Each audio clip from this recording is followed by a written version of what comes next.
मौका मिला है वो है अमन का आलमुदीन।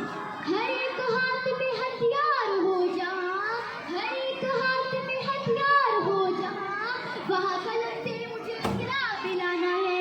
हर साल की कदम में वो पूरी दुनिया में काले दिन मनाया जाता है, जिसका मतलब है उनकी खुशियों को रोक देना है। अब हम तैदाद में कितना ताकि दुनिया की तमाम हमारी गुलामी की नजरियात को रोक दिया जा सके। अब हम पैदा तो ख्याल है कि बल्कि एक ऐसे माशरे की तश्कील भी है जहाँ तमाम लोग महसूस करें कि वो तरक्की कर सकते हैं।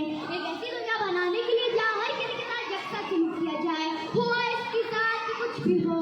हम अमन चाहते हैं मगर जुल्म के खिलाफ, हम अमन चाहते हैं मगर जुल्म के खिलाफ। अगर जंग लाज़मी है तो फिर जंग ही सही। जनाब आला काबिल जिक्र है कि मगरबी ममालिक और मुल्क जाए